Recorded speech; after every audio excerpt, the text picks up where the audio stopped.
अस्सलाम वालेकुम स्टूडेंट्स। आज हम स्टार्ट करेंगे चैप्टर नंबर 3। चैप्टर नंबर 3 में हम डिस्कस करेंगे ग्रुप 3A और 4A के एलिमेंट्स को। सबसे पहले हम 3A के एलिमेंट्स को देखेंगे। इसमें बोरॉन, एल्युमिनियम, गैलियम, इंडियम और थीलियम आता है। तो इसमें आपके पास शॉर्ट क्वेश्चन के लिए ये चैप्टर इम्पॉर्टेंट है। तो सबसे पहले हम देखेंगे, इसमें हमारे पास पहला शॉर्ट क्वेश्चन है पेक्युलर बिहेवियर ऑफ बोरॉन।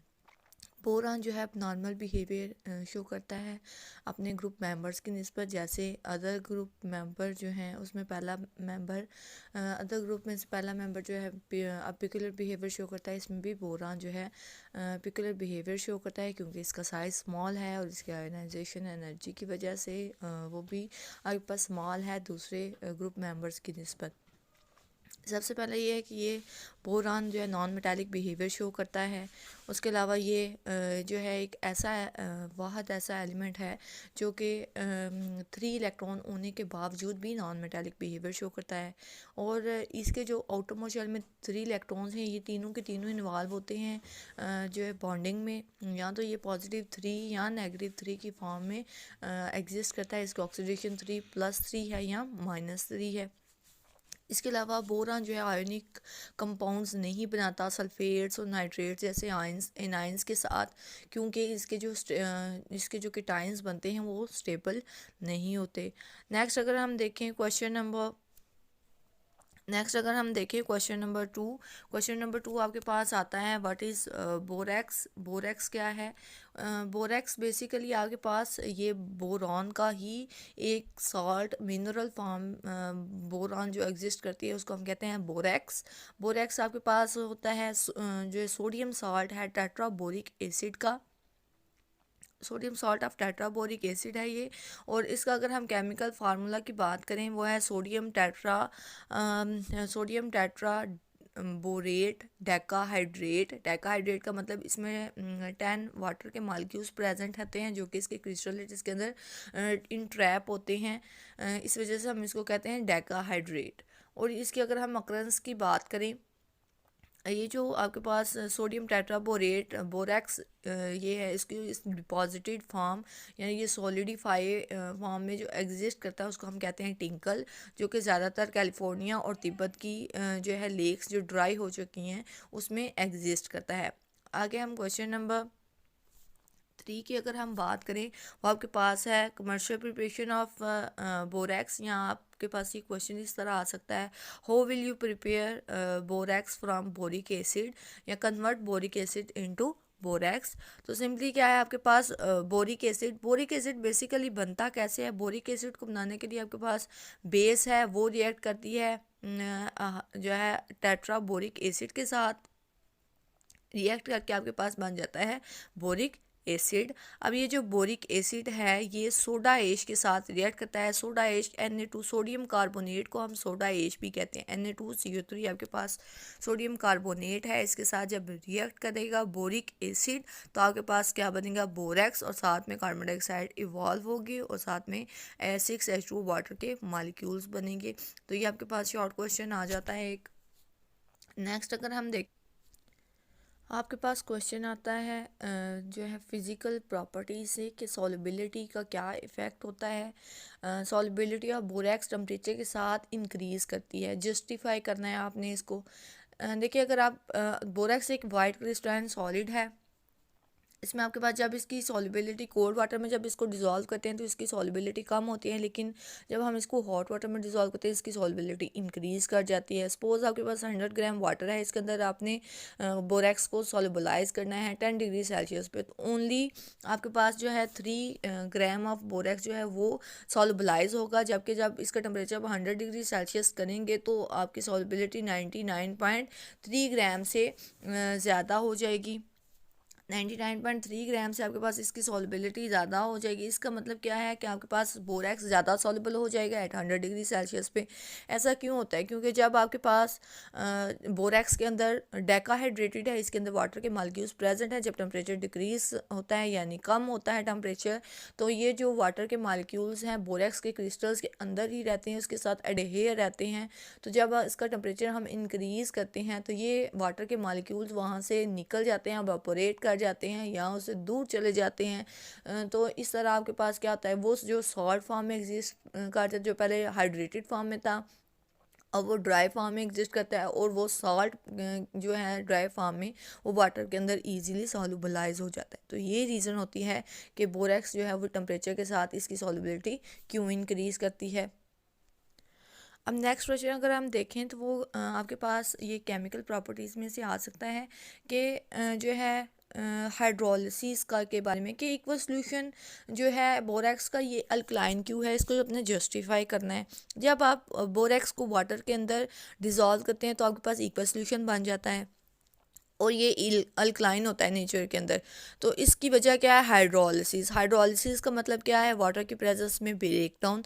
ये जो आपके पास बोरेक्स है, ये वाटर के मालिक्यूल्स के साथ जब रिएक्ट करता है, यानी इसको जब डिज़ोल्व किया जाता है वाटर के अंदर, तो ये कन्वर्ट हो जाता है बेस के अंदर और वीक एसिड यानी टेट्रा हाइड्रोबोरिक एसिड या बोरिक एसिड में ये कन्वर्ट हो जाता है। जैसे आपको नज़र आ रहा है कि आपके पास क्या है, Na2NaOH बन रहा है बेस, और आपके पास साथ बन रही है एसिड।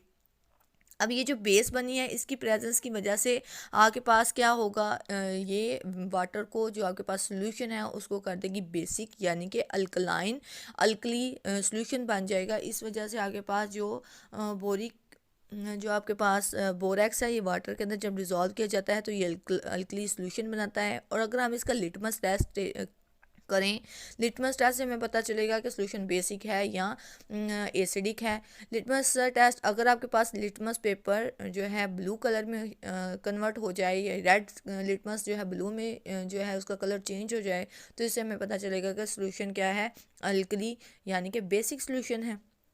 बेसिकली होता क्या है, बोरेक्स को जब वाटर के अंदर डिज़ोल्व किया जाता है तो ये जो बोरेक्स है ये अपने आयंस में कन्वर्ट हो जाता है। आयंस में कन्वर्ट होने के बाद ये Na पॉजिटिव आयंस और borate ions B4O7 2 negative ions produce करता है। अब बेसिकली ये जो बोरेट आयंस हैं ये फर्दर हाइड्रोलाइज होते हैं, इसमें वाटर मालिक्यूल्स फर्दर इसके साथ रिएक्ट करता है और कन्वर्ट कर देता है बोरिक एसिड में और साथ में हाइड्रोक्सल आयंस। अब ये जो हाइड्रोक्सल आयंस और ये जो आपके पास सोडियम के आयंस हैं ये मिलके आपके पास बेस बनाते हैं, NaOH बेस बनती है, और ये बेस जो है आपके पास इस जो सोल्यूशन है इसको क्या कर देती है, अल्कली। इस वजह से आपके पास बोरेक्स का जो है वाटर के अंदर सोल्यूशन जो है अल्कलाइन इन नेचर होता है। नेक्स्ट अगर हम इसकी देखें प्रॉपर्टी, केमिकल प्रॉपर्टी में से एक और क्वेश्चन आपके पास आ जाता है कि इफ़ेक्ट ऑफ हीट क्या है बोरेक्स के ऊपर, यानी अगर हम बोरेक्स को हीट करेंगे तो उसका क्या इफ़ेक्ट होगा। यहाँ आपके पास बोरेक्स से आप ग्लास कैसे प्रिपेयर कर सकते हैं, तो नेक्स्ट क्वेश्चन आपके पास ये आ सकता है कि जब आप बोरेक्स को हीट करेंगे तो इसके जो वाटर के मालिक्यूल्स इसके क्रिस्टलेटिस के अंदर इन ट्रैप हैं वो क्या करेंगे, एवेपोरेट कर देंगे, वो लूज़ कर देगा इन वाटर के मालिक्यूल्स को। और बेसिकली क्या होगा, इन वाटर के मालिक्यूल्स को लूज़ करने के बाद ये फूल जाएगा, स्वेल अप हो जाएगा। स्वेल अप होने के बाद ये एक वाइट पोरस मैस बनाएगा, जिस को हम क्लियर ट्रांसपेरेंट ग्लासी मैस बनाता है, जिसको हम कहते हैं ये हमारे पास क्या है, ग्लासी मैस बन गया है। ये आप ग्लासी मैस बनने के बाद बेसिकली क्या होता है, ये जो आपके पास ग्लासी मैस बनेगा ट्रांसपेरेंट पोरस, ये मेटालिक ऑक्साइड्स को एब्जॉर्ब अपने अंदर डिज़ोल्व करने की सलाहियत रखता है और कलरफुल बीड्स की फॉर्म में एग्जिस्ट करता है। इस टेस्ट को हम कहते हैं बोरेक्स बीड टेस्ट, जिसमें आपके पास डिफरेंट ऑक्साइड्स के जो है मेटालिक ऑक्साइड जो हैं बोरेक्स के, ये ग्लासी स्वेल अप जो हो गया हुआ है ग्लासी मैस के अंदर डिज़ोल्व हो जाते हैं, इसको हम कहते हैं बोरेक्स बीड टेस्ट। बेसिकली होता है कि जब वाटर के मालिक्यूल इसमें से एवेपोरेट कर जाते हैं तो आपके पास इस तरह से Na2B2O7 बनता है जो कि एक ग्लासी मैस है, और साथ में आपके पास Na2NaBO2 और साथ में आपके पास B2O3 बनता है। बेसिकली ये जो आपके पास बनेगा ये आपके पास डिज़ोल्व कर लेगा डिफरेंट मेटालिक ऑक्साइड्स को और एज आ बीड की फॉर्म में आपके पास एग्जिस्ट करता है, बीड्स बना देता है। तो इस टेस्ट को हम कहते हैं ये आपके पास क्या है, बोरेक्स बीड टेस्ट। तो हीट करने से आपके पास बोरेक्स क्या बनाएगा, बीड्स, और ये डिज़ोल्व कर लेंगे आपके अंदर ग्लासी मैस बनाएगा, यहाँ पर इसको आप कह सकते हैं ट्रांसपेरेंट ग्लास बनाएगा। तो आपके पास क्वेश्चन इस तरह से भी आ जाता है, how will you prepare glass from borax. Next अगर हम क्वेश्चन की बात करें नेक्स्ट क्वेश्चन आपके पास आ सकता है कि बोरेक्स एसिड्स के साथ कैसे रिएक्ट करता है, HCl के साथ रिएक्ट करता है और H2SO4 के साथ रिएक्ट करता है, तो हमारे पास क्या प्रोडक्ट्स बनते हैं। नेक्स्ट आपके पास ये क्वेश्चन आ सकता है। तो आपके पास क्वेश्चन में अगर इक्वस सोल्यूशन रिएक्ट करेगा, इक्वस सोल्यूशन वाटर के अंदर डिजोल्व करके उसका सोल्यूशन जब हम बोरेक्स का बनाएंगे और इसके अंदर HCl और H2SO4 ऐड करेंगे, तो आपके पास क्या बनेगा। जब आप HCl ऐड करेंगे NaCl बनेगा सॉल्ट, और साथ में आपके पास बोरिक एसिड बनेगा। और नेक्स्ट अगर हम बात करें इसके अंदर हम सल्फ्यूरिक एसिड ऐड करें, सल्फ्यूरिक एसिड ऐड करेंगे तो सोडियम सल्फेट सॉल्ट बनेगा और साथ में आपके पास बोरिक एसिड बनेगा। क्योंकि ये आपके पास बेसिक सॉल्यूशन बनाते हैं, अल्कलाइन नेचर होते हैं, तो ये जब एसिड के साथ रिएक्ट करेंगे तो आपके पास एसिड और बेस के मिलने से सॉल्ट बनेगा और साथ में आपके पास वीक एसिड्स बनेंगे, जैसे कि बोरिक एसिड बन रहे हैं। नेक्स्ट आपके पास क्वेश्चन इस तरह से आ सकता है कि रिएक्शन बोरेक्स का रिएक्शन अमोनियम क्लोराइड के साथ होगा तो आपके पास क्या प्रोडक्ट्स बनेंगे। जब बोरेक्स का रिएक्शन अमोनियम क्लोराइड के साथ हम करेंगे तो आपके पास क्या बनेगा, Na2B4O7 का NH4Cl अमोनियम क्लोराइड कहते हैं इसको। जब इसके साथ रिएक्शन करवाएंगे तो आपके पास क्या बनेगा, NaCl बनेगा और साथ में बोरान नाइट्राइड बोरान नाइट्राइड बनेगा और साथ में B2O3 और वाटर के मालिक्यूल्स बनेंगे। आपने सिंपल ये रिएक्शन याद करना है और जब आपके पास ये क्वेश्चन आएगा तो उसमें आप ये रिएक्शन लिखेंगे। बोरेक्स को जब हम हीट करते हैं अमोनियम क्लोराइड के साथ, आपके पास बोरान नाइट्राइड प्रोड्यूस होता है अलॉन्ग विद अमोनियम जो है along with NaCl and B2O3 water के मालिक्यूल्स इसमें से जो है रिलीज़ हो जाते। ये हमने डिस्कस किया है कि जब लिटमस के ऊपर एक्वस सॉल्यूशन ऑफ बोरेक्स का क्या इफ़ेक्ट होगा, तो वो बेसिक होगा। जब बेसिक होगा तो लिटमस पेपर को ब्लू कलर में चेंज कर देगा। तो ये वही बात जो हमने आगे डिस्कस की है, ये वही क्वेश्चन है, आपको इस तरह क्वेश्चन भी आ सकता है। नेक्स्ट हम देखते हैं what is borax bead test. ये थोड़ी देर पहले हमने डिस्कस कर रहे थे कि जो है बीड टेस्ट बन जाता है जब बोरेक्स को हम हीट करते हैं। हीट करने से उसके वाटर के जो मालिक्यूल्स हैं वो वेपोरेट कर जाते हैं। वाटर के मालिक्यूल्स के वेपोरेशन से एक सॉलिडिफाई मैस बन जाता है जो कि पोरस होता है और मेटालिक ऑक्साइड को एब्जॉर्ब करने की कैपेसिटी रखता है, और इस टेस्ट को हम कहते हैं बोरेक्स बीड टेस्ट। और इस टेस्ट को बेसिकली आपके पास क्या आता है, कलर्ड बीड्स बनते हैं डिफरेंट, जो है आपके पास मेटालिक ऑक्साइड्स हैं उसके डिफरेंट कलर्ड बीड बनते हैं, जो इससे हम आइडेंटिफाई कर सकते हैं कि आपके पास कौन सा मेटालिक ऑक्साइड बना है रिएक्शन के दौरान। बेसिकली ये जो है बोरेक्स बी टेस्ट परफॉर्म कैसे किया जाता है। सबसे पहले हम एक लूप प्रिपेयर करते हैं प्लाटिनियम वायर की। लूप का मतलब आपके पास एक छोटा सा हम एक वायर लेते हैं, वायर लेके उसके आगे एक लूप सा बना देते हैं, एक दायरा सा बना देते हैं। जैसे आप देखें बबल जो आपके पास लूप सी बन जाती है, छोटा सा एक दायरा सा बनाते हैं और उसके ऊपर हम रख देते हैं पाउडर फॉर्म में जो बोरेक्स होता है, उसको लूप के अंदर रखते हैं, उसको हम हीट करते हैं। हीट करने के बाद वो क्या होता है, वो आपके पास स्वेल अप होगा क्योंकि उसमें से वाटर मालिक्यूल्स जो है निकल जाएंगे और फिर मेल्ट होके कलरलेस मैस बना देगा जो कि ग्लास की तरह के बीड्स बन जाएंगे लूप के ऊपर। जब आप इस तरह इसको हीट कर लेंगे फिर इसके ऊपर आप डालेंगे अपने सब्सटेंस का जिसको आपने डिटेक्ट करना है उसका पाउडर्ड, उसको ग्रेन फॉर्म्स में उसके ऊपर डाल देंगे और उसको हम फर्दर हीट करेंगे। जब दोबारा हीट करेंगे तो आपके पास जो है डिफरेंट कलर जो बीड्स हैं उन पर डिफरेंट जो कलरलेस थे वो उन सब्सटेंस की वजह से आप डिफरेंट कलर शो करेंगे और उसे हम डिटेक्ट कर लेंगे कि आपके पास कौन से मेटालिक ऑक्साइड्स उसमें हमने या कौन सा सब्सटेंस हमने उसके ऊपर डाला है। जब हम इसको हीट करेंगे तो क्या होगा, पहले तो ऑक्सीडाइजिंग फ्लेम होगा और देन रिड्यूसिंग फ्लेम। उसका मतलब ये है कि आपके पास ऑक्सीडेशन रिडक्शन से आपके पास जो ऑक्साइड्स हैं वो आपके पास बन जाएंगे और ऑक्साइड से आप उसको डिटेक्ट कर लेंगे। आपके पास कलर शो होगा, जैसे कॉपर है, कॉपर के ऑक्साइड जो हैं वो ब्लू कलर शो करते हैं। अगर क्यूपरिक, कॉपर के दो फॉर्म होते हैं कॉपर और क्यूपरिक, यानी Cu2 पॉजिटिव क्यूप्रस और आपके पास क्यूप्रिक Cu3 पॉजिटिव। 3 की ऑक्सीडेशन स्टेट होगी तो क्यूप्रिक और 2 की ऑक्सीडेशन स्टेट होगी तो वो क्यूप्रस। जब क्यूप्रस होगा तो आपके पास ब्लू कलर शो होगा और अगर आप क्यूप्रिक के आपके पास ऑक्साइड होंगे तो आपके पास ग्रीन कलर शो होगा। तो हम बेसिकली मेटालिक ऑक्साइड्स को डिटेक्ट करने के लिए ये टेस्ट यूज़ करते हैं। अगर हम रिएक्शन देखें तो आप जब बोरेक्स को हीट करेंगे तो आपके पास एनहाइड्रस जो है मैं बोरेक्स बनेगा, यानी जिसमें से वाटर, एनहाइड्रस का मतलब होता है विदाउट वाटर, जो इसमें से वाटर जो है रिमूव हो गया हो, स्वेलन पोरस मैस बन गया हो। ये आप मैस जो है बना है यानी बीड्स बने हैं। इसके ऊपर आप क्या करेंगे, इसको फर्दर अब जब हम हीट करेंगे आपके पास तो ये आपके पास कन्वर्ट हो जाएगा बीड्स की फॉर्म में, बोरिक एनहाइड्राइड, और साथ में आपके सोडियम मेटाबोरेट बनेगा। और ये जो आप के पास बनेगा, ये मटेरियल जो है मेटालिक ऑक्साइड के साथ रिएक्ट करके तो आपके पास जो है डिफरेंट कलर शो करेगा। ये कलर लेस होते हैं और जब ये रिएक्ट करेंगे डिफरेंट ऑक्साइड्स के साथ ये कलर शो करेंगे। अगर हम नेक्स्ट क्वेश्चन की बात करें, नेक्स्ट क्वेश्चन आपके पास आ जाता है what is the chemistry of borax bead test.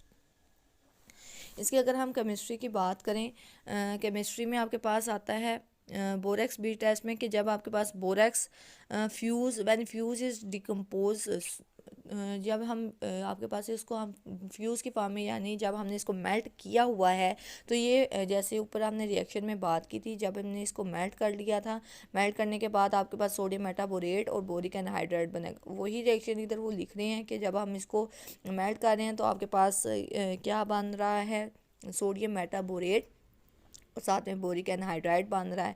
अब इसको मेटालिक ऑक्साइड के साथ जब हम रिएक्ट करेंगे, अंडर एग्जामिनेशन लेंगे, इसके ऊपर मेटालिक ऑक्साइड जो है रखेंगे और इसको दोबारा हीट करेंगे तो वो क्या करेगा, ये मेटालिक ऑक्साइड, यानी अगर आप कॉपर सल्फेट को जब आप करें, इसमें से मेटालिक ऑक्साइड बनाना है तो कॉपर सल्फेट से आप मेटालिक ऑक्साइड बना सकते हैं। सिंपली इसको हीट करने से आपके पास कॉपर ऑक्साइड और सल्फ़र डाइऑक्साइड बन जाएगा।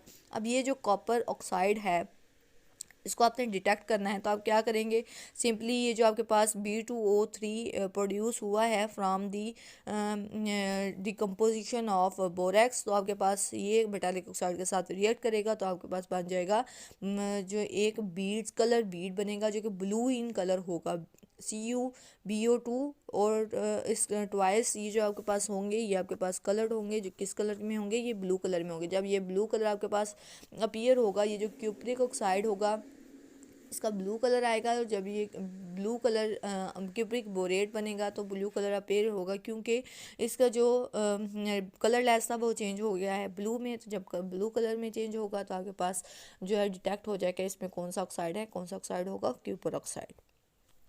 अब डिफरेंट कलर नीचे लिखे हुए हैं कि अगर आप मेटल आयन अगर कॉपर हो तो उसके पास कॉपर, उसके अलावा क्रोमियम, निकल, मैंगनीज और आयरन वगैरह के आपके पास मेटालिक ऑक्साइड्स हैं, वो मेटल्स यूज़ की गई हैं। तो इसके ऑक्सीडाइजिंग फ्लेम में और रिड्यूसिंग फ्लेम में क्या इफ़ेक्ट होंगे, ऑक्सीडाइज होगा, ऑक्सीडाइज का मतलब है कि आपके पास ऑक्सीडेशन हो जाएगी इस मेटल्स की। जब ऑक्सीडेशन होगी तो आपके पास कौन सा कलर आएगा, जब रिडक्शन होगी तो आपके पास कौन सा कलर आएगा। अगर हम कॉपर सल्फेट की बात करें, इसमें आपके पास कॉपर सल्फेट में ऑक्सीडेशन हुई है, ये ऑक्सीडाइजिंग फ्लेम पे आपके पास कलर आया है CuO, ऑक्सीडेशन हुई है ना कॉपर की, इस ऑक्सीडेशन की वजह से आपके पास जो कलर आएगा ऑक्सीडेशन, उसको हम डिटेक्ट किया, हमने डिटेक्ट करने के बाद आपके पास जो है ब्लू कलर आ गया। तो ये सिंपली आपके पास था बोरेक्स बी टेस्ट। तो आपके पास chemistry of borax bead test बहुत इंपॉर्टेंट शॉर्ट क्वेश्चन है, और borax bead test it itself is important short question. Next अगर हम क्वेश्चन देखें तो वो आपके पास आ जाता है कि व्हाट हाउ डज बोरेक्स जो है serve as softening agent, water softening agent. Basically water की हार्डनेस किस वजह से होती है, कैल्शियम और मैग्नीशियम अगर प्रेजेंस हो वाटर के अंदर सॉल्युबल साल्ट्स की फॉर्म में तो ये हार्डनेस काज करता है, वाटर को क्या करता है, हार्ड कर देता है, इसको हम कहते हैं हार्ड वाटर है। तो बेसिकली ये जो बोरेक्स क्या करता है, इन कैल्शियम और मैग्नीशियम आयंस को रिमूव कर देता है, कैल्शियम मैग्नीशियम आयंस के साथ रिएक्ट करके सॉल्ट फॉर्म में इसको इनसॉल्युबल कैल्शियम टेट्राबोरेट्स और मैग्नीशियम के साथ रिएक्ट करके मैग्नीशियम टेट्राबोरेट बना देता है, जो कि in the form of precipitate नीचे बैठ जाते हैं, जो कि सॉल्युबल फॉर्म में होता है, उसको आप सेपरेट कर देंगे तो आपके पास जो वाटर होगा वो सॉफ्ट हो जाएगा। तो ये सॉफ्टनिंग एजेंट के तौर पे ऐसे रिएक्ट करता है। ये जो आपके पास बोरेक्स है इसमें सोडियम आयंस प्रेजेंट होते हैं, ये बेसिकली सोडियम जो है ये रिप्लेस हो जाते हैं कैल्शियम और मैग्नीशियम आयन से, और जब ये इनके साथ इससे रिप्लेस होंगे तो आपके पास कैल्शियम बोरेट और मैग्नीशियम बोरेट बनेंगे, और सोडियम जो है आयंस एज इट उससे जो है रिमूव हो जाएंगे। Na पॉजिटिव को रिप्लेस करके आपके पास कैल्शियम मैग्नीशियम आयंस वहाँ पे लग जाएंगे। तो इस तरह आपके पास कैल्शियम और मैग्नीशियम सॉल्युबल फॉर्म से इनसॉल्युबल फॉर्म में कन्वर्ट होंगे और वाटर को वो सॉफ्ट कर देंगे। वाटर को जो है हार्डन नहीं रखेंगे मज़ीद और वो सॉफ्ट हो जाएगा और borax as a softening agent act करता है। नेक्स्ट अगर क्वेश्चन की हम बात करें, नेक्स्ट क्वेश्चन आपके पास आता है uses of borax. Uses of borax आपके पास क्वेश्चन आएगा नेक्स्ट। इसमें आपके पास जो बोरैक्स है डिफरेंट बोरेट ग्लास बनाने के लिए यूज़ होता है, वो हीट रेजिस्टेंट होता है, ये हमने अभी भी डिस्कस किया।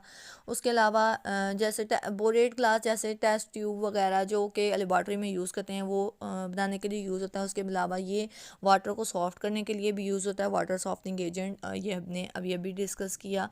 नेक्स्ट अगर हम देखें इसका यूज़ क्या है, इसको हम bead test borax bead test के में भी यूज़ करते हैं, जो कि डिफरेंट मेटालिक के टाइम्स को डिटेक्ट करने के लिए यूज़ किया जाता है। एक इसका यूज़ ये हो गया। इसके अलावा इसको मेटलर्जिकल ऑपरेशंस में यूज़ किया जाता है। इसको वेल्डिंग और मेटलर्जी में वेल्डिंग के दौरान भी एज अ फ्लक्स यूज़ किया जाता है। और इसको हम मेटलर्जी और ऑपरेशन में इस तरह यूज़ कर सकते हैं कि इसमें से हम इम्प्योरिटीज़ मेटल्स में से जो इम्प्योरिटीज़ होते हैं उसको सेपरेट करने के लिए भी यूज़ कर सकते हैं। और फ्लक्स एज अ फ्लेम के तौर पे इसको यूज़ कर सकते हैं। इसके अलावा इसमें हम इसको वॉशिंग पाउडर्स बनाने में भी यूज़ करते हैं। इसके अलावा हम इसको जो है लेदर इंडस्ट्रीज़ में टैनिंग और डाइंग, चमड़े को रंगने वगैरह के लिए यूज़ करते हैं। उसके अलावा हम cosmetic soaps, textiles, paints, medicines different industries में भी इसको बोरैक्स को एज आ एजेंट यूज़ करते हैं। तो इसके काफ़ी इंपॉर्टेंट यूजेस हैं। तो ये शॉर्ट क्वेश्चन के में आ जाते हैं। नेक्स्ट अगर हम क्वेश्चन देख, आपके पास ये क्वेश्चन आ जाता है कि what are the names, give the names और formulas of different acids of boron. अब ये जो बोरान है ये डिफरेंट एसिड्स की फॉर्म में एग्जिस्ट करता है। बेसिकली 4 जो हैं इसके इंपॉर्टेंट बोरिक एसिड्स हैं जो कि स्टेबल वन होते हैं। इसमें आपके पास सबसे ज़्यादा स्टेबल ऑर्थोबोरिक, अगर हम इनके देखें, ये ऑर्थोबोरिक एसिड H3BO3 या इसको हम बोरिक एसिड भी कहते हैं। इसके अलावा के पास मेटाबोरिक एसिड HBO2। आपके पास थर्ड अगर हम देखें टेट्राबोरिक एसिड H2B4O7 और पायरोबोरिक एसिड H6B4O9। तो आपके पास इसमें सबसे ज़्यादा स्टेबल जो है वो बोरिक एसिड है या ऑर्थोबोरिक एसिड, इसको दूसरा नाम दिया गया है ऑर्थोबोरिक एसिड। ये सबसे ज़्यादा स्टेबल है और सॉलिड फॉर्म में ये एग्जिस्ट करते हैं। और अगर ये सोल्यूशन में इन चारों एसिड में से कोई भी एसिड प्रेजेंट है अदर देन बोरिक एसिड, बाकी तीनों के तीनों सोल्यूशन फॉर्म में अगर प्रेजेंट है तो ये फ़ौरन कन्वर्ट हो जाते हैं बोरिक एसिड जो कि स्टेबल वन है उसमें। जैसे कि मेटाबोरिक एसिड को अगर हम वाटर के अंदर डिज़ोल्व करें तो ये इमिडिएटली कन्वर्ट हो जाता है बोरिक एसिड में, कन्वर्ट हो जाएगा बोरिक एसिड में। और अगर हम टेट्राबोरिक एसिड को भी वाटर के अंदर डिज़ोल्व करें तो ये भी बोरिक एसिड यानी ऑर्थोबोरिक एसिड में कन्वर्ट हो जाएगा। तो आपके पास ये सबसे ज़्यादा स्टेबल फॉर्म है बोरिक एसिड्स की। इसी तरह आपके पास जो फोर्थ फॉर्म है पायरोबोरिक एसिड, ये भी बेसिकली वाटर के अंदर जब इसको डिज़ोल्व करते हैं H6B4O9 को 3 वाटर के मालिक्यूल्स के अंदर डिज़ोल्व करते हैं तो ये भी कन्वर्ट हो जाता है बोरिक एसिड में। इसको देखें, जब हम वाटर के अंदर डिज़ोल्व करेंगे पायरोबोरिक एसिड को तो ये भी आपके पास बोरिक एसिड में कन्वर्ट हो जाता है। तो बेसिक स्टेबल फॉर्म आपके पास बोरिक एसिड है। नेक्स्ट हम इसकी प्रॉपर्टीज़ को डिस्कस करेंगे। आपके पास क्वेश्चंस जो आते हैं मोस्टली ये दो क्वेश्चंस आते हैं आपके पास। एक properties of boric acid short question में आ सकता है और एक यहाँ तो आपके पास आएगा कि ये जो ऑर्थोबोरिक एसिड या सिंपल बोरिक एसिड भी पूछ सकते हैं। सिंपल बोरिक एसिड या ऑर्थोबोरिक एसिड दोनों चीज़ें सेम ही है। ये जब रिएक्ट करेंगी सोडियम हाइड्रोक्साइड के साथ यानी बेस NaOH के साथ या इथाइल अल्कोहल के साथ तो आपके पास क्या प्रोडक्ट बनेगा, ये आपके पास 2 क्वेश्चंस आ सकते हैं। इसके अलावा थर्ड एक और क्वेश्चन आपके पास आ सकता है, जब हम इसको हीट करते हैं तो आपके पास क्या बनेगा। ये सारी की सारी चीज़ के इसकी प्रॉपर्टीज़ के अंदर आती हैं, हम वन बाय वन डिस्कस करते हैं। जो बोरिक एसिड होता है वाइन जो है वाइट लस्ट्रस, लस्ट्रस का मतलब शाइनी सरफेस वाला क्रिस्टलाइन सॉलिड है, हैविंग सॉल्ट सोपी टच। सोपी टच का मतलब ये एसिड है ना, एसिड फॉर्म में एग्जिस्ट करता है, इस वजह हम कहते हैं ये सोपी टच के साथ ये एग्जिस्ट। जो इसकी सॉल्युबिलिटी है ये वेरी करती है टेम्परेचर के साथ। जैसे बोरेक्स की सॉल्युबिलिटी वेरी कर रही थी, इसकी भी सॉल्युबिलिटी जो है वो वेरी करेगी। It is volatile in steam, जब इसको हम बहुत ज़्यादा हाई टेम्परेचर पे वाटर के अंदर डिजॉल्व करेंगे तो ये वोलाटाइल होगा, ये इजीली एवापोरेट करने की सलाहियत रखता है। इसके अलावा अगर हम इसकी बात कर रहे हैं, जो कि आपके पास एक क्वेश्चन भी है कि एथाइल अल्कोहल के साथ जब ये रिएक्ट करेगा तो आपके पास क्या बनेगा। सिंपली जब ये एथाइल अल्कोहल के साथ रिएक्ट करेगा तो आपके पास इथाइल ब्रोमेट जो है बन जाएगा। एथाइल अल्कोहल आपके पास H3BO3 के साथ जब ये रिएक्ट करेगा एथाइल अल्कोहल तो आपके पास C2H5 थ्राइस BO3 बन जाएगा। या जो हाइड्रोजन आयंस हैं आपके पास हाइड्रोजन रिप्लेस हो जाएगा आपके पास अल्काइल ग्रुप के साथ। अल्काइल ग्रुप इसमें क्या है, C2H5 अल्काइल ग्रुप है। ये अल्काइल ग्रुप के साथ हाइड्रोजन जो है आयंस रिप्लेस हो जाएंगे। आपके पास जो है जो है बोरक आर्थोबोरिक एसिड वो कन्वर्ट हो जाएगा एथाइल बोरेट के अंदर। नेक्स्ट ऊपर क्वेश्चन था कि सोडियम हाइड्रोक्साइड और एथाइल अल्कोहल का तो हमने देख लिया। अब सोडियम हाइड्रोक्साइड का देखें कि सोडियम हाइड्रोक्साइड में जब ये जो है रिएक्ट करेगा बोरेक्स में ही कन्वर्ट हो जाता है। बोरिक एसिड रिएक्ट करेगा बेस के साथ, बेस के साथ रिएक्ट करने के बाद आपके पास बोरेक्स बन जाएगा। अगर आपको याद हो हमने बोरेक्स के जो है हाइड्रोलिसिस की है, बोरेक्स की जब हाइड्रोलिसिस कर रही हैं तो वाटर के अंदर डिजॉल्व करने के बाद वो बेस बना रहा था और साथ में बोरिक एसिड बना रहा था, जिसकी वजह से इसकी नेचर जो थी अल्कलाइन थी। अब वही प्रोसेस जो है उल्ट हो गया है, उल्ट होने के बाद आपके पास बोरेक्स बन गया। तो आपके पास ये क्वेश्चन शॉर्ट आ सकता है कि एथाइल अल्कोहल के साथ और NaOH के साथ जब इसका रिएक्शन करवाते हैं तो आपके पास क्या प्रोडक्ट बनता है। उसके अलावा प्रॉपर्टीज़ में आपके पास आ सकता है give 3 properties of boric acid. And further हमें अगर इसकी क्वेश्चन देखें तो एक क्वेश्चन ये भी आ सकता है, जब आप बोरिक एसिड को हीट कर रहे हैं तो इस पे क्या इफ़ेक्ट पड़ रहा है बोरिक एसिड। जब आप इसमें इसको हीट करेंगे तो इसमें से ये जैसे कि बोरेक्स को जब हीट करते थे उसमें से वाटर मॉलिक्यूल जो है इवॉल्व होते जाते थे और वो एक स्वेलअप होता जाता था और एक मैस बना रहा था। सिमिलरली जब इसको हम हीट करेंगे तो ये भी स्वेल होगा और इसमें से भी वाटर मॉलिक्यूल जो है वो निकल जाएंगे और ये कन्वर्ट होगा इन अदर फॉर्म्स में कन्वर्ट होता जाएगा। जैसे जब हम बोरिक एसिड को हीट कर रहे हैं 100 डिग्री सेल्सियस पे तो आपके पास मेटाबोरिक एसिड बन रहा है। जब हम इसको फर्दर हीट करेंगे वाटर मॉलिक्यूल एलिमिनेट करता जाएगा। अगर हम इसको 140 डिग्री सेल्सियस पे मज़ीद हीट करें तो आपके पास टेट्राबोरिक एसिड बनेगा। अब इस टेट्राबोरिक एसिड को फर्दर रेड हॉट का मतलब इतना हीट करें कि उसका कलर रेड हो जाए, इसको हम कहते हैं रेड हॉट हीट। जब हम इसको फर्दर हीट करते हैं तो बोरिक एनहाइड्राइड B2O3 बन जाता है। एनहाइड्राइड का मतलब विदाउट वाटर, बोरिक एनहाइड्राइड बन जाएगा और साथ में वाटर के मॉलिक्यूल जो हैं वो रिलीज़ हो जाएंगे। तो ये भी आपके पास शॉर्ट क्वेश्चन आ सकता है कि जब हम बोरिक एसिड को हीट करेंगे तो कौन से प्रोडक्ट हमारे पास प्रोड्यूस होंगे। तो आप ये सारे के सारे रिएक्शंस उसके अंदर लिखेंगे। इसमें नेक्स्ट अगर क्वेश्चन देखें तो आपके पास नेक्स्ट क्वेश्चन आ सकता है कि जब ये सोडा ऐश के साथ रिएक्ट करता है, सोडा ऐश किसे कहते हैं हम, सोडियम कार्बोनेट को। तो आपके पास इधर एक क्वेश्चन आ सकता है कि जब ये सोडा ऐश के साथ रिएक्ट करवाएंगे बोरेक्स का तो आपके पास क्या बनेगा, क्या प्रोडक्ट बनेगा। या भी आपके पास जो है बोरिक एसिड रिएक्ट कर रहा है सोडियम कार्बोनेट यानी सोडा ऐश के साथ तो आपके पास बन रहा है Na2B4O7 यानी कि बोरेक्स। तो आपके पास ये बोरेक्स बन रहा है, साथ में वाटर मॉलिक्यूल और कार्बन डाइऑक्साइड गैस इवॉल्व हो रही है। यह आपने डिस्कस किया था कि जब हमने प्रिपेयर किया था बोरेक्स को फ्राम सोडा ऐश यानी बोरिक एसिड से, तो ये वही रिएक्शन दोबारा रिपीट हो रहा है। और ये शॉर्ट क्वेश्चन आपको इस तरह भी आ सकता है कि जब जो है बोरिक एसिड सोडा ऐश के साथ रिएक्ट करेगा तो क्या बनेगा। तो एक ही शॉर्ट क्वेश्चन 3 फॉर्म में आपके पास एग्जिस्ट कर सकता है। नेक्स्ट अगर हम क्वेश्चन की बात करें, आपके पास एक क्वेश्चन आता है कि ये जो बोरिक एसिड है, इसको हम टाइट्रेट नॉर्मल कंडीशन पे क्यों नहीं कर सकते, या which condition required to titrate boric acid. तो आपके पास ये क्वेश्चन यहाँ पे आएगा। टाइट्रेशन का मतलब होता है आप टाइट्रेट करने का मतलब है कि आप टाइट्रेट डिटेक्ट करते हैं कंसंट्रेशन को एसिड की और बेस की। तो इसके लिए हम इसको टाइट्रेशन असेंबली में रखते हैं, जिसमें आपके पास एक ब्यूरेट होता है और एक आप के पास जो है फ्लास्क होती है। हम उसको टाइट्रेट करते हैं, एसिड और बेस को आपस में रिएक्ट करवाते हैं। टाइट्रेशन का मतलब ये होता है एसिड और बेस को जब आपस में रिएक्ट करवाते हैं तो वो न्यूट्रलाइज हो जाते हैं, और जितनी कंसंट्रेशन, अगर एसिड की कंसंट्रेशन हमने फाइंड करनी है तो बेस की कंसंट्रेशन जितनी यूज़ होगी एसिड को न्यूट्रलाइज करने में, तो हमें पता चल जाएगा तो इतनी कंसंट्रेशन जो है एसिड की प्रेजेंट है। तो इस सारे प्रोसीजर को हम सिंपली कहते हैं, आपके पास क्या है, टाइट्रेशन।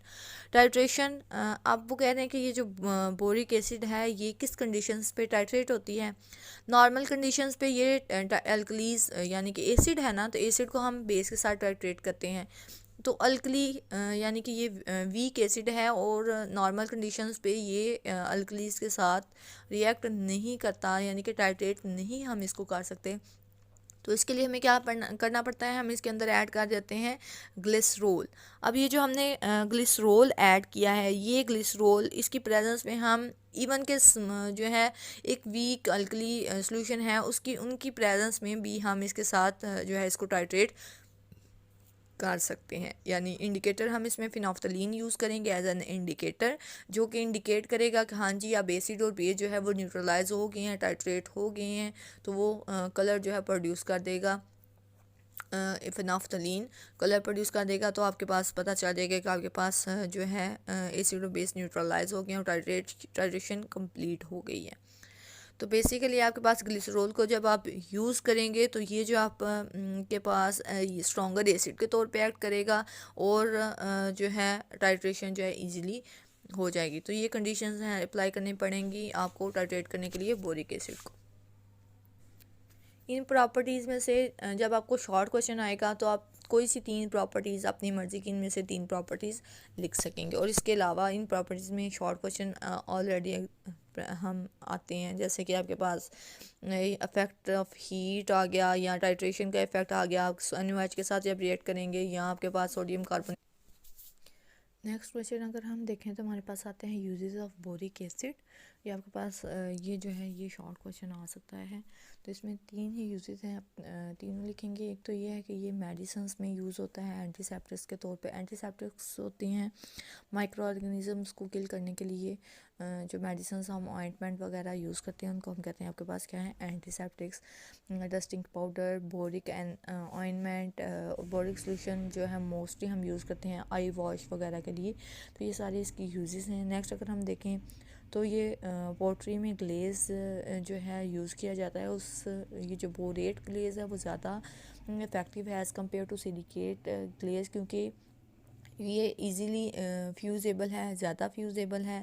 उसके अलावा इसकी मेल्टिंग, फ्यूज़ेबल का मतलब है ये इजीली मेल्ट हो जाता है। इसकी मेल्टिंग जो है कैपेसिटी जो है इजीली मेल्ट हो जाता है। इसका कोफिशिएंट ऑफ एक्सपेंशन जो है वो भी ज़्यादा है as compare to silicates. Third इसकी अगर हम यूज़ देखें तो कैंडल हिस्ट्री में विक्स की स्टिफनिंग के लिए, बेसिकली विक्स जो होती हैं वो कैंडल के अंदर जो थ्रेड होता है उसको हम कहते हैं विक्स, तो उसकी स्टिफनिंग के लिए भी ये बोरिक एसिड यूज़ किया जाता है।